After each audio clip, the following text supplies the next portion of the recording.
Of voice. मैं हूं आपके साथ ज्योति कनौजिया। आइए रुक करते हैं खबर की ओर। रक्षा मंत्री राजनाथ सिंह ने लखनऊ में मीडिया को संबोधित करते हुए कहा कि यह केंद्र की मोदी सरकार के प्रयासों का ही परिणाम है कि आज जब भारत में कोविड का संकट गहरा रहा है तो भारत की मदद करने के लिए दुनिया भर के देश आगे आ रहे हैं। उन्होंने कहा कि प्रधानमंत्री नरेंद्र मोदी ने कोविड को एक चुनौती की तरह लिया है और इसे नियंत्रित करने के लिए हर संभव प्रयास किया जा रहा है। रक्षा मंत्री राजनाथ सिंह ने मंगलवार को लखनऊ में HAL की मदद से तैयार किए गए 255 बेड के अस्पताल और DRDO की मदद से तैयार किए गए 550 बेड के अस्पताल का निरीक्षण किया। इस मौके पर उनके साथ मुख्यमंत्री योगी आदित्यनाथ भी थे। उन्होंने प्रदेश सरकार की सराहना करते हुए कहा कि उत्तर प्रदेश सरकार ने कोविड-19 की चुनौती का सामना करने में जितनी तत्परता दिखाई है उसकी जितनी तारीफ की जाए उतनी कम है। उन्होंने आगे जोड़ा कि खामियां किसी में भी हो सकती हैं, पर यह भी सच है कि चूक उसी से होगी जो कार्य करेगा। उन्होंने कहा कि कोविड-19 को नियंत्रित करने के लिए किए जा रहे उत्तर प्रदेश सरकार के प्रयासों की विश्व स्वास्थ्य संगठन ने भी सराहना की है, जो कि छोटी बात नहीं है। प्रदेश सरकार द्वारा कोविड-19 की चुनौती का पूरी जिम्मेदारी से सामना किया जा रहा है।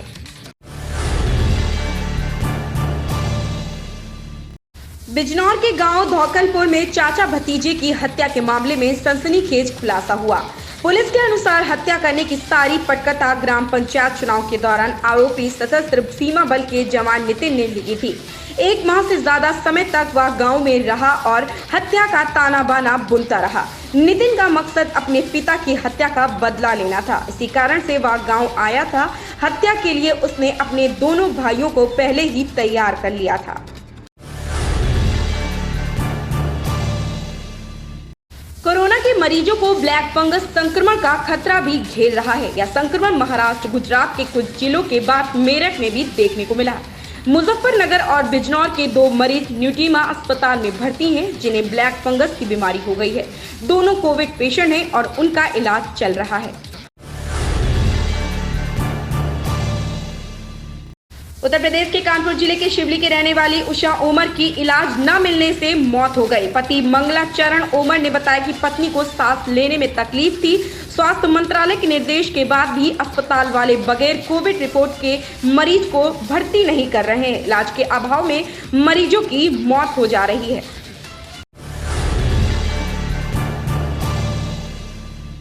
दिल्ली एम्स निदेशक डॉक्टर रणदीप गुलेरिया ने कहा कि देश में तीसरी लहर का परिणाम काफी गंभीर आ सकता है। इस बार बच्चे भी इस वायरस की चपेट में आ सकते हैं।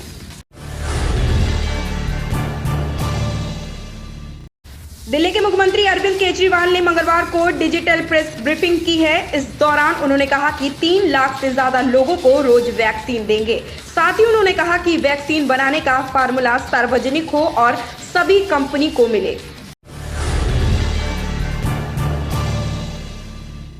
भाजपा के राष्ट्रीय अध्यक्ष JP नड्डा ने कांग्रेस की अंतरिम अध्यक्ष सोनिया गांधी को पत्र लिखकर कोविड-19 को लेकर कांग्रेस के रुख पर नाराजगी जताई है। देश में कोरोना का कहर अभी भी जारी है, लेकिन कोरोना पर हो रहे राजनीति थमने का नाम नहीं ले रही। सोमवार को सोनिया गांधी की ओर से की गई पार्टी कार्य समिति की बैठक को लेकर आज भारतीय जनता पार्टी के राष्ट्रीय अध्यक्ष JP नड्डा ने उन्हें एक पत्र लिखा है और राजनीति न करने की सलाह दी है। जम्मू कश्मीर में सेना आतंकवाद और सरहद की चुनौतियों से जूझने के साथ ही कोरोना के खिलाफ जंग में भी पूरी मुस्तैदी से जुटी हुई है। संकट की इस स्थिति में दुर्गम पहाड़ियों पर आवाम की मदद के लिए पहली बार सेना ने खैरियत पेट्रोल टीम का गठन किया है।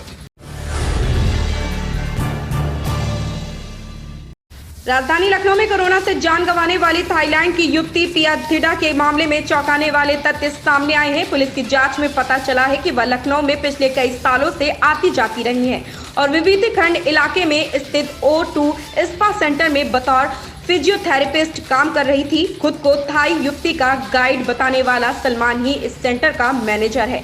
उसने पुलिस की पूछताछ में कई राज उगले हैं। यह सेंटर एक बिल्डर का है जो इस समय छत्तीसगढ़ के रायपुर में रह रहा है। पुलिस ने स्पा सेंटर के सभी दस्तावेज व CCTV फुटेज अपने कब्जे में ले लिया है।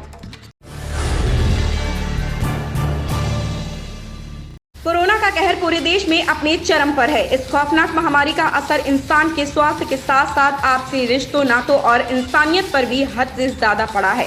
हाल ही में कोलकाता में एक बच्चा कोरोना संक्रमित हुआ तो पिता उसे स्टेशन पर छोड़कर चला गया। लेटेस्ट अपडेट पाने के लिए अभी सब्सक्राइब करें पीस ऑफ वॉइस और हाँ, साथ में बेल आइकन दबाना बिल्कुल ना भूलें।